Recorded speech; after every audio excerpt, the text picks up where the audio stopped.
Alors, nous sommes live. Bonjour à tous, bonjour à toutes, bonjour à tous les participants. N'hésitez pas à mettre, si vous nous entendez bien, directement sur le chat qui se trouve à droite de votre écran. On va attendre encore quelques secondes le temps que les gens se connectent. Il y a parfois un temps de latence. En attendant, pour toutes les personnes qui ne sont pas familières avec l'outil Livestorm, donc vous avez un chat, comme je vous l'ai dit, sur votre droite, Camille, sur lequel vous pouvez mettre vos commentaires, vos questions également. Vous avez aussi un outil questions sur la droite du chat, mais aujourd'hui, je pense que ce sera plus pertinent si vous le mettez directement sur le chat.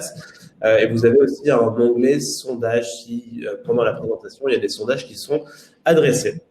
Donc rapidement, merci beaucoup à Stéphanie de Too Good To Go d'avoir accepté notre invitation pour cet énième événement. Je pense qu'on est au 12e ou au 13e événement de Social Kitchen pour les états généraux de la restauration. Aujourd'hui, on va parler d'un sujet qui est passionnant et qui nous concerne tous, qui est le gaspillage alimentaire. Donc Stéphanie, je te laisse la parole, je te laisse te présenter rapidement le temps que les gens se connectent.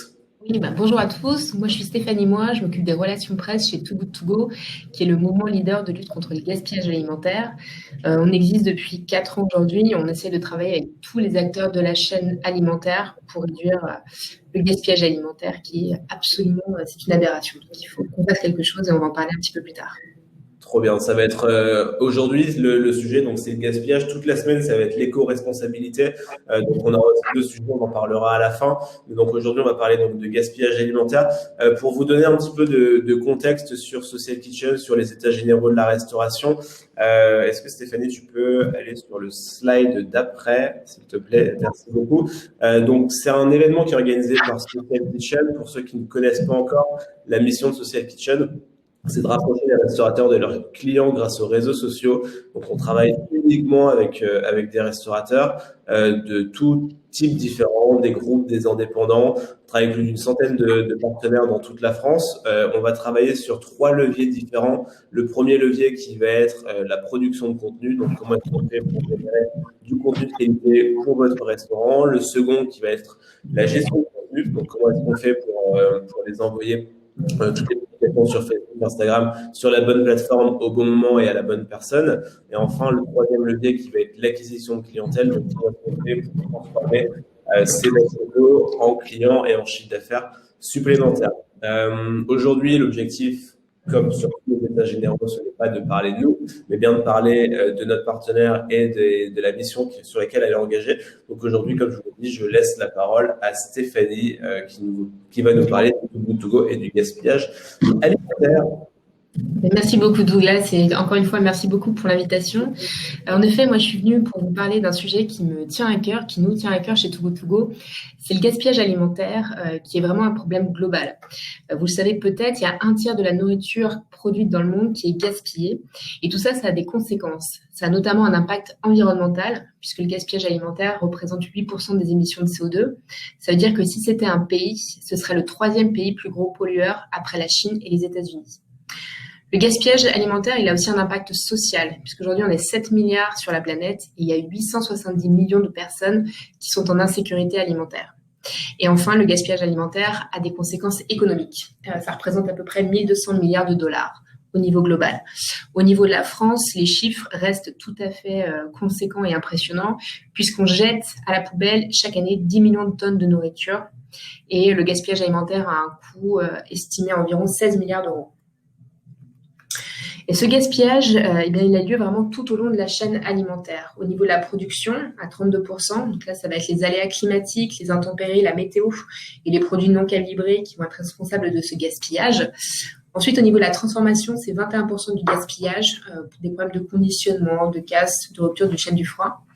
Ensuite, il y a la distribution, 14%. Donc là, ce sont souvent des problèmes d'invendus et des produits qui ont été abîmés lors de la manipulation. Et ensuite, 33% a lieu chez le consommateur.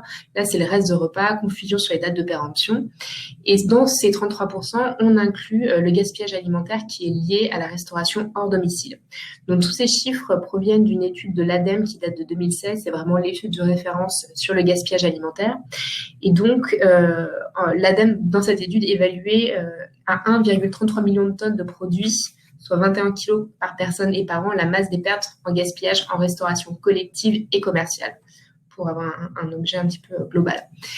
Et nous, c'est vraiment en partant de ce constat qu'on s'est dit qu'il y avait quelque chose à faire pour faire évoluer les pratiques et réduire concrètement le gaspillage alimentaire. Et chez Too Good To Go, c'est vraiment ça notre vision. On rêve d'une planète sans gaspillage alimentaire.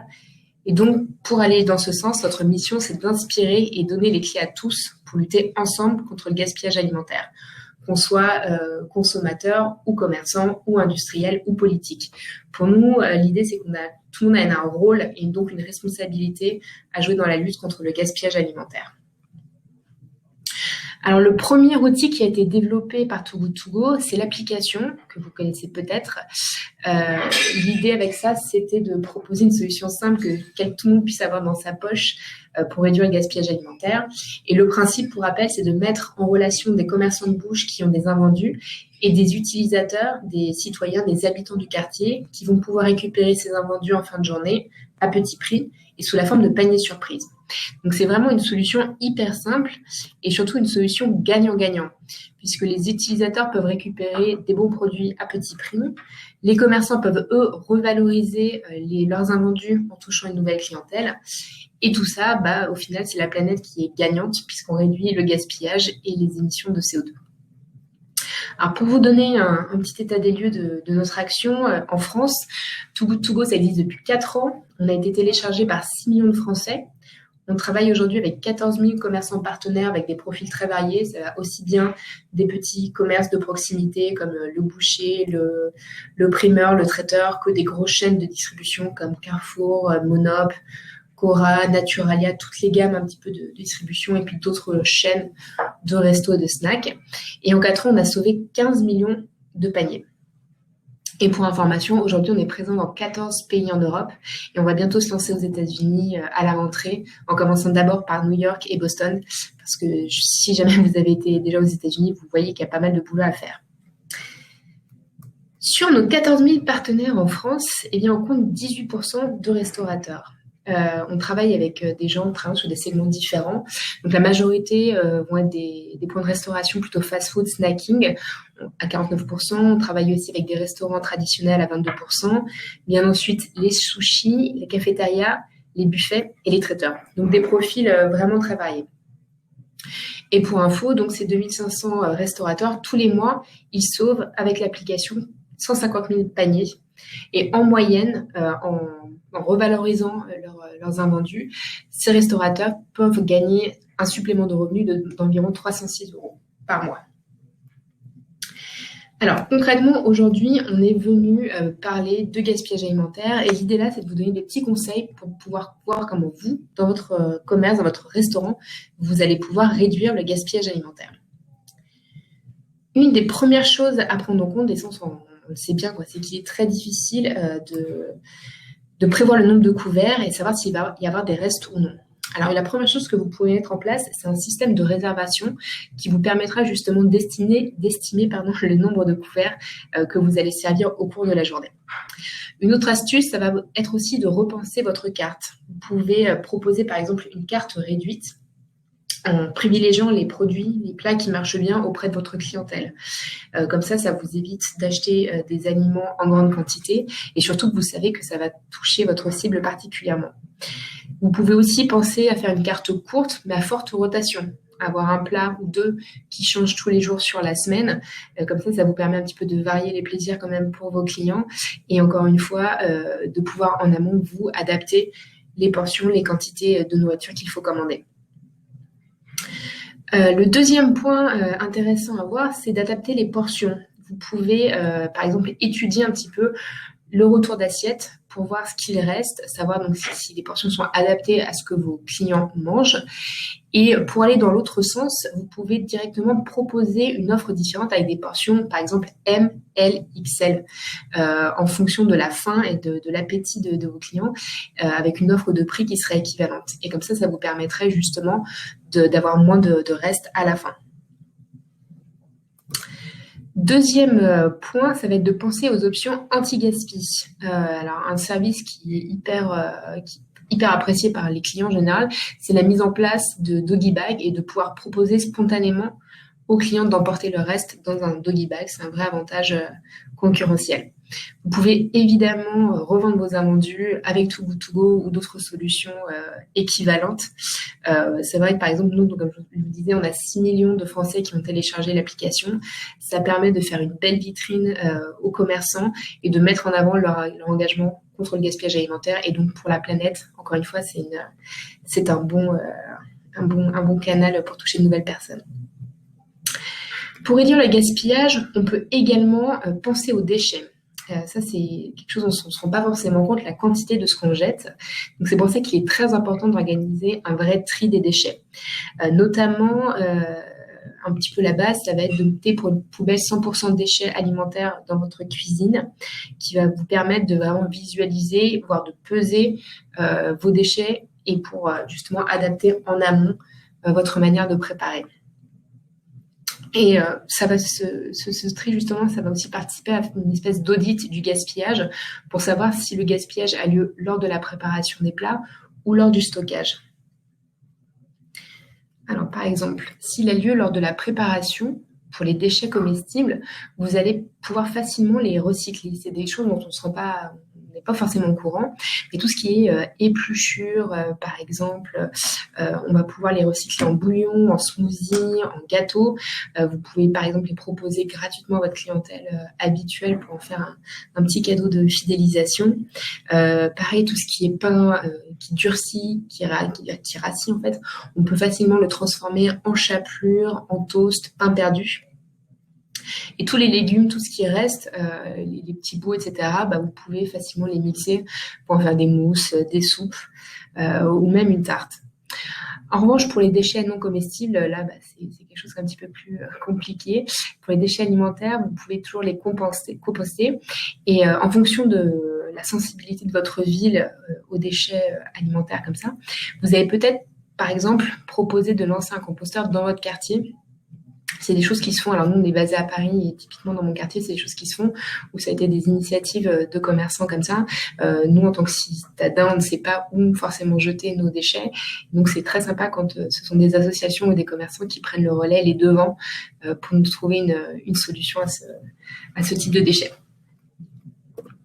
Si le gaspillage a lieu lors du stockage, encore une fois, différentes solutions s'offrent à vous. L'important, ça va vraiment être de pouvoir évaluer vos besoins et analyser pour acheter vos denrées en conséquence. Vous allez donc pouvoir déterminer quels sont les produits qui marchent le mieux, les plats qui fonctionnent bien et assurer comme ça un stock qui va rouler.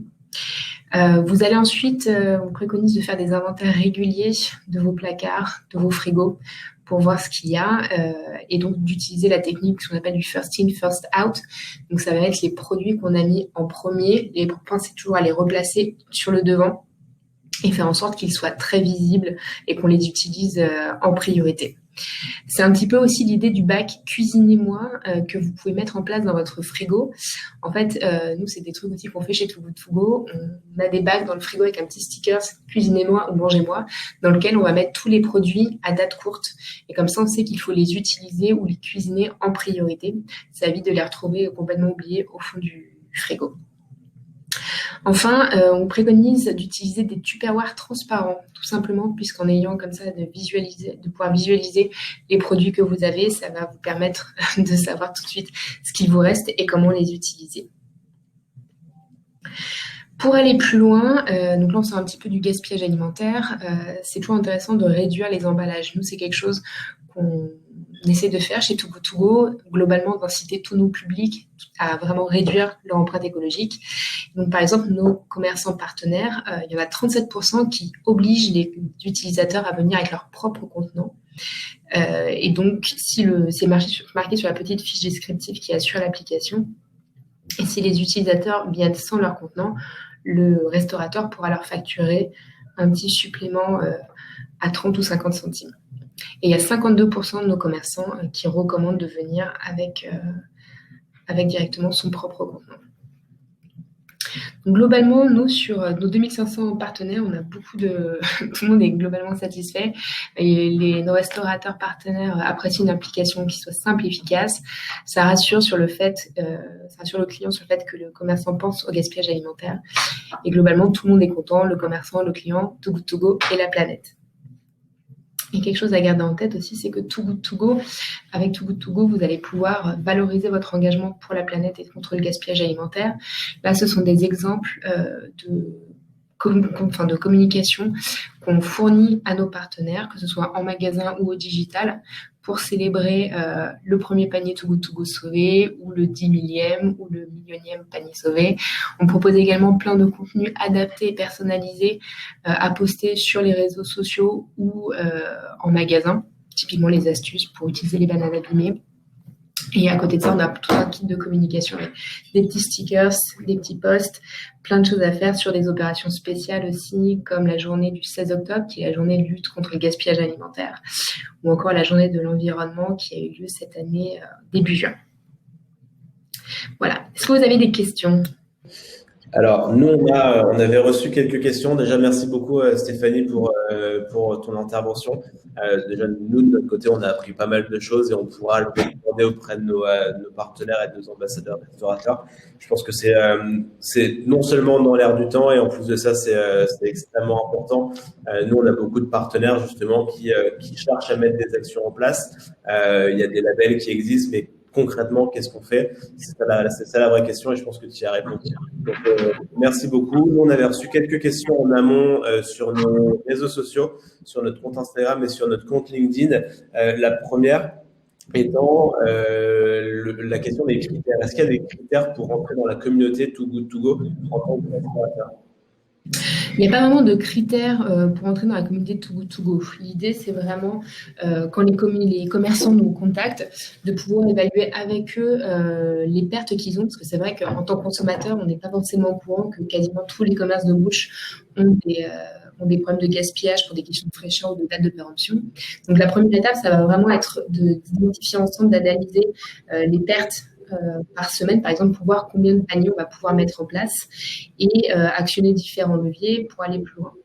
En fait, c'est vrai que nous, on sait qu'il y a des commerçants qui nous rejoignent parce qu'ils sont hyper engagés pour la planète, d'autres parce que c'est vrai que c'est un bon moyen de communiquer, de valoriser son engagement, un aspect marketing quand même qui n'est pas négligeable, et d'autres pour qui ça va vraiment être intéressant d'avoir un petit complément de revenu, et sachant qu'on peut avoir un argument comme 3. Donc, il n'y a pas de critères spécifiques, tout le monde est bienvenu pour rejoindre la lutte contre le gaspillage. D'accord. Et concernant justement le processus d'inscription, pour un restaurateur ou pour un commerçant d'ailleurs, parce que ça peut aussi intéresser les commerçants, comment est-ce que ça se passe concrètement ? Alors, c'est hyper simple, il faut aller sur notre site toogoodtogo.fr. Il y a une page qui s'appelle Professionnel, dans laquelle le commerçant va pouvoir renseigner son nom, son activité, son numéro de téléphone. Et nous, on a une équipe qui va pouvoir le rappeler dans la journée. On est hyper réactifs chez Too Good To Go pour justement prendre contact et voir comment est-ce qu'on peut travailler ensemble. Et le processus d'inscription est tellement simple que ça arrive très régulièrement qu'un commerçant nous contacte le matin et que le soir même, on puisse sauver ses premiers paniers. D'accord, ok, donc c'est super efficace. Autre question qu'on avait reçue concernant la catégorie des restaurants. En début de présentation, tu as justement montré qu'il y avait plusieurs types de restaurants. Aujourd'hui, est-ce que ça marche pour tous les restaurants ? Est-ce qu'il y a des restaurants pour lesquels ça marche un peu mieux ? Parce qu'effectivement, on peut, moi j'arrive très bien à le visualiser pour des restaurants qui font du snacking, peut-être un peu moins pour des restaurants gastronomiques. Je sais que vous travaillez avec certains. Comment est-ce que ça se passe ? Est-ce qu'il y a des choses à dire sur ça ? Globalement, tout va dépendre de leur manière de produire à eux, mais on travaille vraiment avec le spectre le plus large possible. Tu le disais, on travaille aussi avec des restos gastronomiques, on travaille avec la boulangerie de la Tour d'Argent, par exemple. Plus récemment, il y a le Wanderlust qui s'est lancé sur Too Good To Go, le restaurant avec Alexia Duchesne, qui s'est lancé. Mais c'est tout va dépendre de leur manière de produire à eux. Donc, s'il y a un système de réservation, ça peut être un petit peu plus limité puisqu'ils vont produire en conséquence. Mais s'il y a du gaspillage à la fin, on est là pour le sauver. Ok, super clair. On avait reçu aussi une autre question concernant les doggy bags et les choses dont tu as parlé précédemment. Est-ce qu'il y a des sacs ou des emballages que vous conseillez ou recommandez pour les restaurateurs? Non, pas nécessairement, parce que nous, on incite toujours nos utilisateurs à venir avec leur propre contenant et leur propre tote bag. Donc, encore une fois, il est possible de préciser sur la fiche commerçant qu'il est absolument nécessaire de venir avec son contenant et comme ça, le restaurateur peut facturer si nécessaire et n'aura pas à débourser d'argent pour fournir un emballage. D'accord. Ça, c'est juste à définir en amont et qu'on précise bien et que ce soit bien clair pour l'utilisateur et pour le commerçant et qu'il n'y ait pas de surprise quand on vient chercher son panier. Okay. Et d'ailleurs, de préciser, c'est pour le retrait du panier. Les heures de collecte, c'est le commerçant qui va les définir en fonction vraiment de ce qu'il arrange. C'est souvent en fin de journée, puisqu'on parle des invendus de la journée. Ouais. Surtout, ça va cannibaliser la clientèle habituelle. Bien sûr. Ok, super clair. On a une question aussi de Paloma dans le chat. Comment les restaurateurs se prémunissent pour le système des doggy bags sur la gestion des températures et respect de l'hygiène? Sur les doggy bags, en fait, on peut, si vous les proposez directement à vos clients quand ils ont fini le repas, ils peuvent les emmener directement et les récupérer, les mettre au frigo directement chez eux. Pour les paniers Too Good To Go, on demande en effet de respecter la chaîne du froid et de les conserver dans un endroit réfrigéré. Ok, j'espère que ça répond à votre question, Paloma. N'hésitez pas à le mettre dans le chat si vous avez des questions supplémentaires. Moi, j'avais une autre question qui était plus générique par rapport aux restaurateurs. Moi, j'ai rencontré pas mal de clients ou d'ambassadeurs qui nous disent que dans certaines cuisines, il y a effectivement, il y a des pertes qui sont monumentales. Est-ce que vous avez une idée des chiffres des pertes en moyenne sur les restaurants? Non, moi là, j'ai pas de chiffres comme ça, mais je pense que ça va être pas mal précisé dans la fameuse étude de l'ADEME dont je parlais au début. C'est vraiment l'étude de référence avec plein de chiffres. Donc, il faudra les creuser là-bas.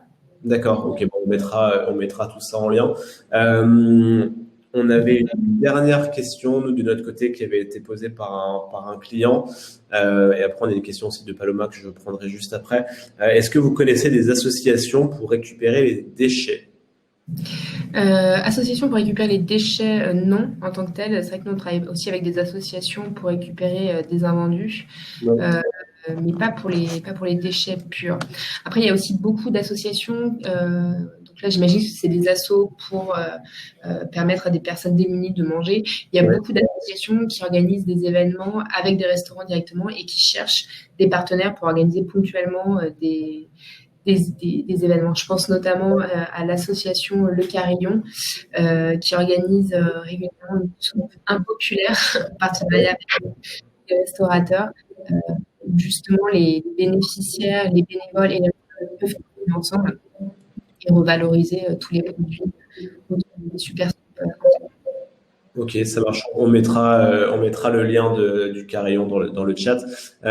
Question de Paloma. La responsabilité du restaurateur s'arrête à partir du moment où il confie les aliments? Oui, en fait, puisqu'il y a vraiment une transaction qui est effectuée. L'utilisateur va faire la réservation du panier sur l'application et une fois qu'il vient en magasin, il va venir avec son téléphone portable pour valider le panier quand le restaurateur le fait. Ok, je pense que c'est super clair. Merci beaucoup pour cette réponse. Nous, on a fait le tour des questions qu'on avait reçues en amont et des questions qui sont dans le chat. Encore une fois, Stéphanie, merci beaucoup d'avoir accepté notre invitation. On était sur un format d'un peu moins de 30 minutes, c'est bien, comme ça permet d'aller droit au but et de faire gagner du temps aux restaurateurs. N'oubliez pas qu'on va envoyer de toute façon de manière automatique tous les replays à toutes les personnes qui se sont inscrites. Vous les aurez aussi sur la chaîne YouTube et sur le blog de Social Kitchen. Donc vous allez retrouver. Nous, on se retrouve demain pour 2 webinaires. Le premier, donc jeudi, avec Ecotable, qui est un label éco-responsable sur une problématique qui est un peu liée à la vôtre. Comment rendre votre restaurant plus éco-responsable? Et ensuite, vendredi, comment adapter votre carte aux nouvelles habitudes de consommation avec Lego Resto qui nous ont préparé une grande présentation qui va durer, à mon avis, entre 45 minutes et 1 heure. Donc, réservez-vous un créneau, mais ça va être super intéressant. Donc, encore une fois, merci beaucoup, Stéphanie, pour ton intervention. Merci à Togo de s'être associé au de la restauration. Je pense qu'il y avait un maximum de valeur ajoutée dans ce qui a été dit. Merci aux participants, merci à tous et on se retrouve du coup demain. Au revoir. À très bientôt, merci beaucoup.